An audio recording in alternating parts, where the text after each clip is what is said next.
한민구 국방부 장관과 제임스 매티스 미 국방장관이 3일 국방부에서 만났습니다. 양 장관은 이 자리에서 양국 간 현안에 대해 논의하고 한미동맹의 굳건함을 재확인했습니다.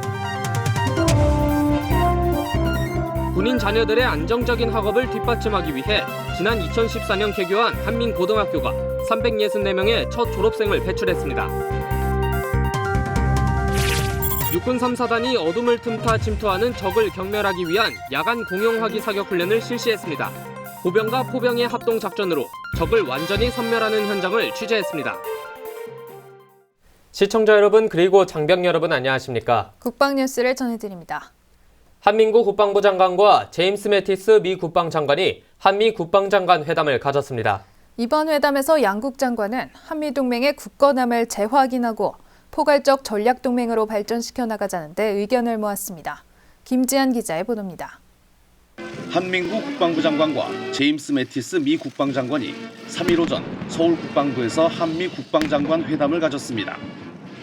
이번 회담은 트럼프 행정부 출범 이후 열리는 첫 고위급 회담으로 미 국방장관이 첫 순방지로 우리나라를 찾은 것은 20년 만에 처음입니다.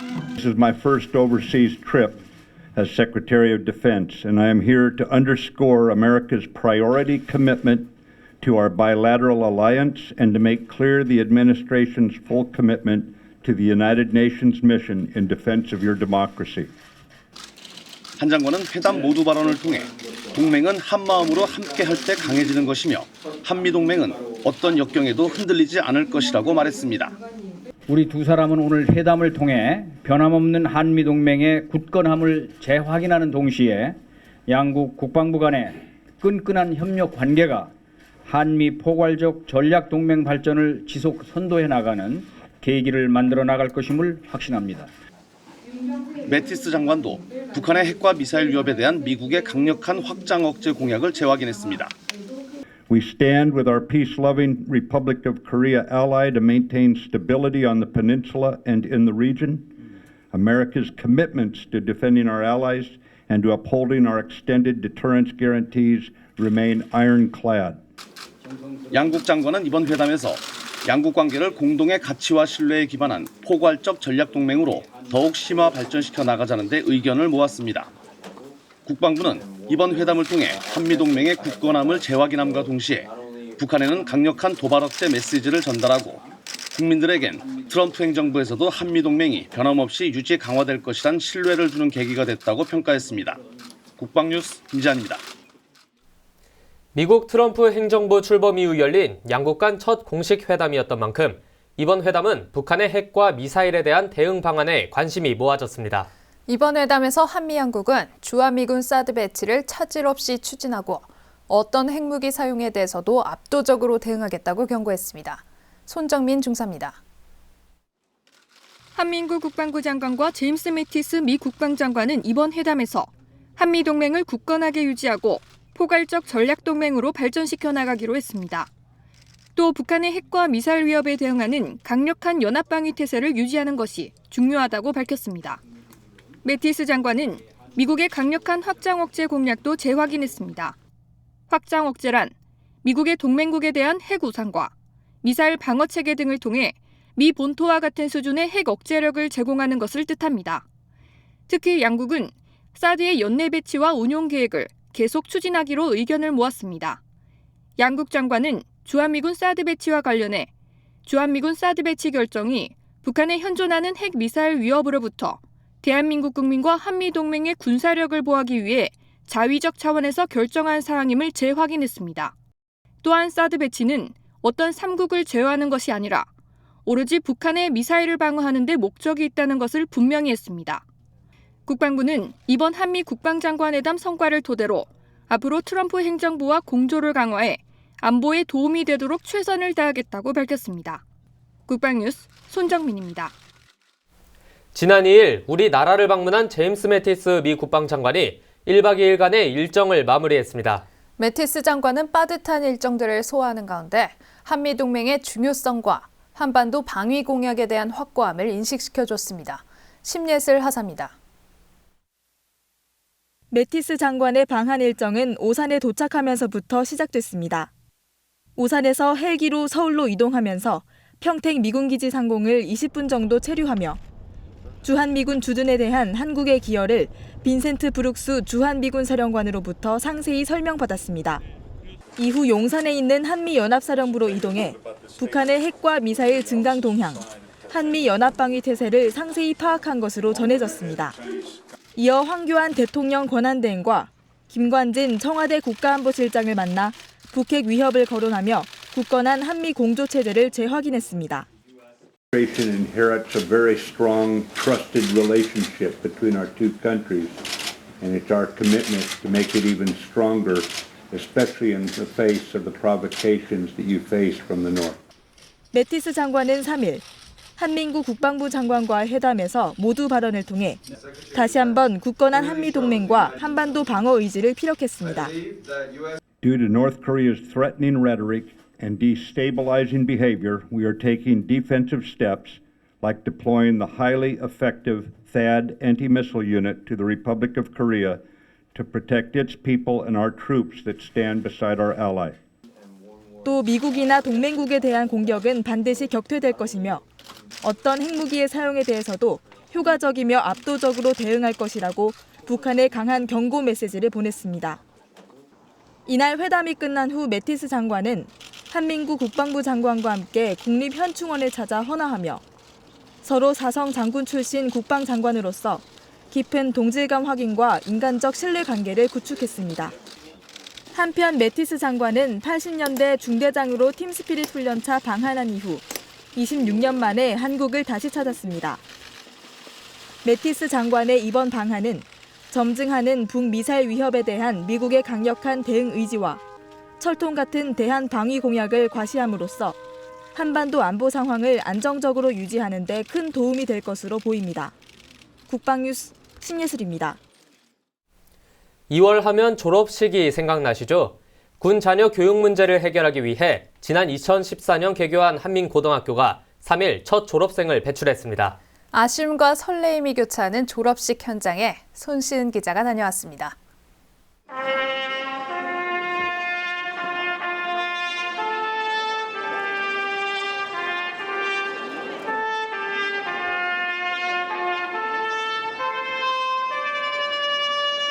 강당에 울려 퍼진 졸업식 노래. 한민고 1, 2학년 후배들이 열심히 준비한 곡을 졸업하는 선배들에게 선물합니다. 후배들의 연주에 선배들은 눈시울을 붉힙니다.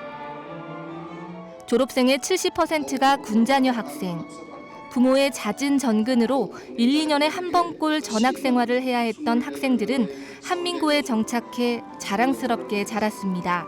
그래서 따로 떨어져 살 것이냐 아니면은 같이 다녀야 될 것이냐 걱정을 많이 했는데 한민고가 그런 군인의 걱정을 가장 잘 해결해주고 잘했어 고생했고 축하해.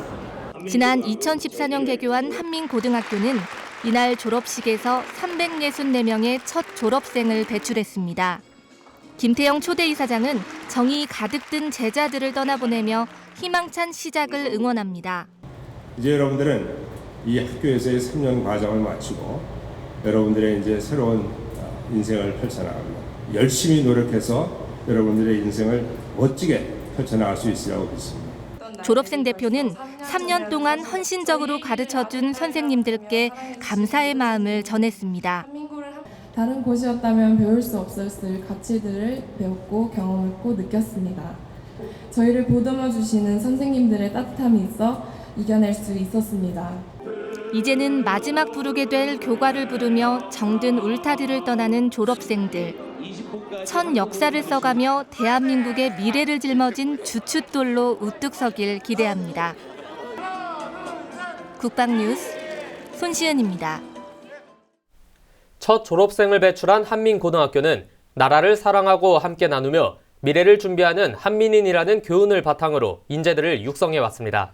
군 특성화 고등학교인 만큼 독특한 이력의 학생들이 많이 졸업했다고 하는데요. 이번에 졸업한 한민고 학생들의 이야기를 김이나 대위가 소개합니다. 한민고등학교가 처음으로 364명의 졸업생을 배출했습니다. 졸업생 중 군 자녀들은 70%, 6.25 전쟁과 베트남전 참전 용사 후손은 19명이나 됩니다. 졸업식에서 한미민주시민상을 받은 한상현군. 평소 소극적인 성격으로 과학고등학교를 다녔던 상현군은 한민고로 전학해 자신감 넘치는 고교 생활을 시작하게 됐습니다. 초대 학생회장을 역임했으며 우수한 성적으로 포항공대에 합격했습니다. 훌륭한 선생님들과 학생들을 만나면서 인격적으로도 실력 면에서도 많이 성숙할 수 있었습니다. 그리고 이제 남은 후배들도 앞으로 자신의 갈 길을 신념을 가지고 꾸준히 해 나가서 결실을 이뤘으면 좋겠습니다. 동유민 양은 학교에서 학생회 활동, 교육봉사 등 다양한 활동을 통해 올바른 인성을 함양할 수 있었다고 합니다. 그 결과 유민 양은 졸업식에서 훌륭한 인성과 국가관을 인정받아 국방부 장관상을 받았습니다. 저는 학생회 활동이 가장 인성에 도움이 되었다고 생각하는데요. 이 상장을 제가 받게 돼서 매우 영광이고요. 앞으로도 이 상장을 받은 만큼 책임감 있게 열심히 살아가겠습니다. 전쟁기념 사업회장상을 대표로 받은 김재민 군은 증조 할아버지가 6.25 전쟁 참전 용사이며 아버지는 현역 대령으로 군복무하고 있습니다. 군사학과에 입학 예정인 재민 군은 증조부와 아버지의 영향을 받아 앞으로도 군 관련 일을 꿈꾸고 있습니다. 애국심이나 국가에 대한 봉사 정신을 본받고 싶어서 이렇게 군사학과에 지원하게 됐습니다. 훌륭한 성적으로 졸업식에서 국회의원 상을 받고 서울대에 입학하는 박준호 군은 잦은 이사를 다녔던 초중등학교와 다르게 안정적이고 자율적인 고등학교 생활을 할 수 있어 좋았다는 소감을 밝혔습니다. 친구들하고 기숙사에서 3년 동안 생활을 하다 보니까 심지어 어떨 때는 가족보다도 더 친하게도 느껴지기도 하고 그래서 되게 저한테는 또 다른 보금자리. 이 밖에도 10명의 학생들이 육해공군 사관학교와 간호사관학교에 입교해 군문에 들어서게 됐습니다. 나라를 사랑하고 함께 나누며 미래를 준비하는 한민인. 첫 졸업생을 배출한 한민고는 앞으로도 올바른 인성을 갖춘 국가의 인재를 육성하기 위해 최선을 다할 것이라고 밝혔습니다. 국방뉴스 김인아입니다. 육군 3사단이 어둠 속으로 침투하는 적을 순식간에 경멸하는 훈련을 실시했습니다. 영하 18도의 혹한과 칠흑같이 어두운 악조건 속에서도 우리의 영토를 반드시 지켜내고야 말겠다는 장병들의 믿음직한 모습을 강경일 상사가 소개합니다. 칠흑 같은 어둠이 드리운 강원도 철원의 GOP. 장병들의 움직임이 심상치 않습니다. 어두운 밤하늘에 조명탄이 터지고 대낮같이 밝아진 GOP 전선. 전방에 적도발 상황이다. 총격도발 상황이니까 1총, 2총, 3총 현시간번호 사격 개시. 사격 명령이 내려지자 K6 기관총이 어둠 속 적을 향해 화염을 내뿜습니다. 제6 사격 총격권 사격 개시.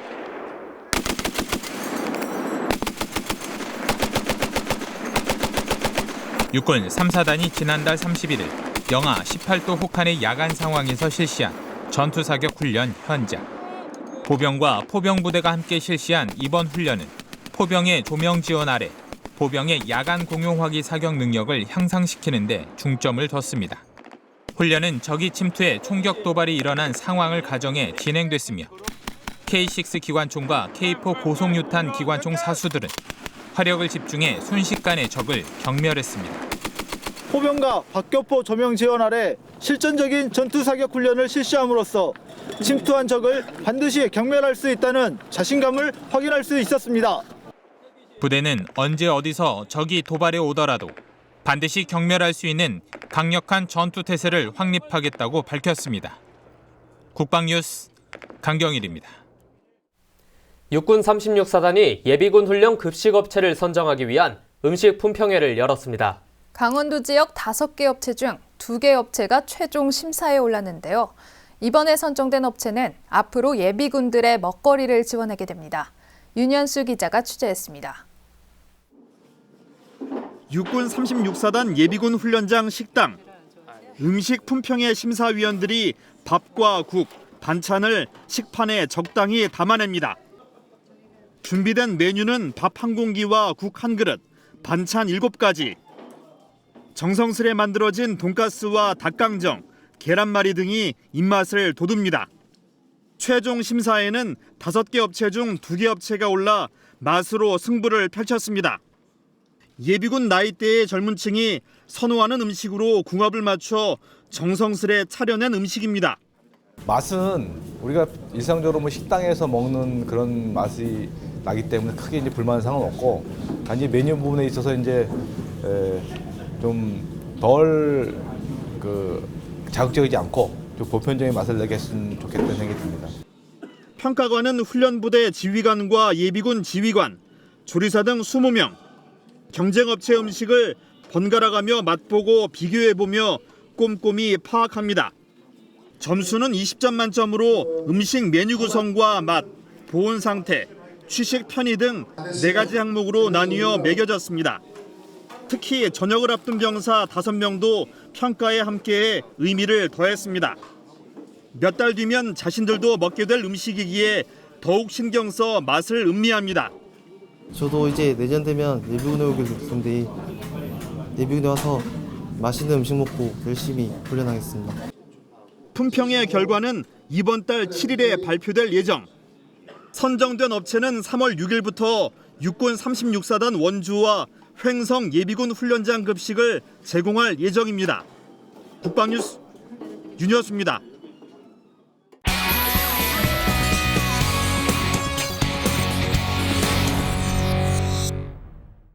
G2로 미국과 어깨를 나란히 할 만큼 성장한 중국이지만 새해에 헤쳐나가야 할 대정세는 녹록치 않아 보입니다. 남중국해 분쟁, 양안 관계, 사드 문제, 북핵 문제 등 지난해 중국 당국을 고심하게 했던 대외정책 과제의 대부분을 크게 진전시키지 못한 채 이어받아야 하는 상황에 놓여 있습니다. 트럼프 당선인은 지난 대선 기간 동안 중국과의 무역 역조를 반드시 시정하겠다는 입장을 재차 피력하였습니다. 2015년을 기준으로 미국의 대중 무역 적자는 약 3,660억 달러로 이는 미국 무역 적자의 절반에 달하는 수치입니다. 트럼프가 공언한 대로 중국을 환율 조작국으로 지정하고 45% 수준의 징벌적 관세를 매길 경우 중국 역시 보복적 조치에 나설 게 확실한 만큼 세계 경제를 주름잡는 미국과 중국 양국 간의 경제 전쟁은 피할 수 없게 되었습니다. 남중국해는 미국과 중국의 대외 정책 구상과 전략이 서로 맞물린 가운데 경쟁하는 지점인 만큼 2017년도에도 미중 간의 치열한 줄다리기가 예상되는 곳입니다. 지난해 여름에 있었던 헤이그 상설중재재판소의 판결로 중국의 남중국해 영유권 주장은 그 설득력을 크게 잃었습니다. 그리고 인공섬의 건설과 같은 중국의 공세적인 현상 변경의 시도는 중국의 경쟁 상대인 미국, 일본과 동남아 국가 사이를 가깝게 하고 항행의 자유를 포함하여 남중국해 인근의 미국의 군사행동에 명분을 제공하였던 것이 사실입니다. 다만 헤이그 중재 판결 이후 미국에 기울었던 동남아 국가들이 중국으로 재균형을 추구하고 있다는 점은 트럼프 행정부가 대중 압박 강화를 예고하는 상황에서 중국에게는 다행이라 할 수 있습니다. 더욱이 두테르테 집권 이후 대중 압박의 최전선에 있었던 필리핀이 미국과 거리를 두고 독자 노선을 걷고 있는 점도 크게 반길 만한 변화이기도 합니다. 이에 따라 중국은 항행의 자유와 같은 미국의 군사적 조치에 대해서는 강경하게 대응하겠지만 각계 격파의 형태로 남중국 계열사의 대립 전선을 누그러뜨리고자 노력할 것으로 보입니다. 한반도 문제에 있어서는 지난해와 마찬가지로 북핵 이슈와 주한미군 사드 배치에 대해 분리해 대응할 것으로 보입니다. 중국은 북핵 문제에 대해서는 북한의 비핵화를 위해 협력하였으나 주한미군의 사드 배치 문제에 대해서는 강력하게 반발하는 모습을 보였었습니다. 지난해 북핵 문제에 관한 이견과 사드 배치로 한중 관계가 어느 때보다 크게 흔들리는 모습을 보였습니다. 한중 수교 이후 가장 어려웠던 한 해를 보냈다고 해도 과언이 아닙니다. 2017년에도 냉각됐던 한중 관계가 좀처럼 나아질 것 같지는 않습니다. 사드 배치가 진행될수록 중국은 우리나라에 대한 압박의 수위를 점차 높여나갈 것으로 보여 양국 관계의 회복을 위한 노력이 어느 때보다 절실한 시기라고 생각됩니다. 국방주간 이슈의 이명철이었습니다. 이번 주말 교통 상황은 어떨지 알아보겠습니다. 한국도로공사와 함께하는 고속도로 주말 교통정보입니다.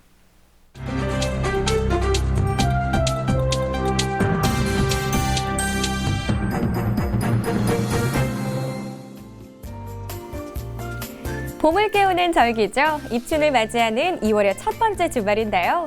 2월은 연중 교통량이 비교적 적은 달이죠. 네, 하지만 이번 달 중수는 졸업식 등으로 평소 주말 수준의 흐름을 보이겠고요. 마지막 주는 봄방학 등으로 평소보다 심한 정체가 예상됩니다. 네, 그럼 이번 주말은 어떨까요? 네, 이번 주말은 명절 연휴 다음 주라 고속도로 상황도 평소 주말보다는 원활하겠습니다. 네, 토요일 지방 방향 예상되는 최대 소요 시간입니다. 지난주는 충청권 도로가 많이 어려웠는데 이번 주는 수월하겠습니다. 서울에서 대전까지 1시간 40분 전망되고 일반 차로와 버스 전용차로 비슷하겠습니다. 또 서울에서 강릉까지는 2시간 50분 전망되는데요. 이번 주말은 지방 방향 대부분 원활하네요. 네, 요즘 날씨 탓에 가까운 여행지를 찾는 분들이 많아서 지방 방향보다는 수도권 인근의 정체가 많은 편입니다. 네, 서울 외곽순환고속도로도 많이 이용하실 텐데 막힐 때 들러볼 만한 휴게시설이 있죠. 네, 서울 외곽순환고속도로 김포와 시흥 톨게이트 등 5곳에 푸드트럭들이 있는데요. 저도 토스트에 따뜻한 커피 한잔 했던 경험이 있습니다. 네, 참고하시고요. 그럼 일요일 귀경길 예상되는 최대 소요 시간입니다. 대전에서 서울까지 1시간 50분 정도 걸리겠고요. 강릉에서는 3시간 걸리겠습니다. 네, 귀경길은 토요일과 일요일 모두 일부 구간 정체가 예상되는데요. 일요일은 영동고속도로 평창, 여주휴게소 부근 다소 혼잡하겠고 서울 양양고속도로는 서종 구간 8km 정도 밀리겠습니다. 주말에는 눈 또는 비 소식 있으니까요. 앞차와의 간격 넉넉히 유지하시면서 안전운전 하시기 바랍니다. 지금까지 국방TV와 한국도로공사가 함께하는 주말 교통예보였습니다. 제임스 매티스 국방장관이 트럼프 행정부 출범 후 내각 강요 최초로 우리나라를 방문해 한미 국방장관 회담을 가졌다는 소식 전해드렸습니다. 매티스 장관은 트럼프 행정부가 북핵 문제를 안보정책 최우선 순위로 보고 있다면서 한반도 평화에 큰 관심과 끈끈한 한미동맹 의지를 보여줬는데요. 북한은 더 이상 경거망동하지 말아야 할 것입니다. 국방뉴스를 마칩니다. 시청해주신 여러분 고맙습니다.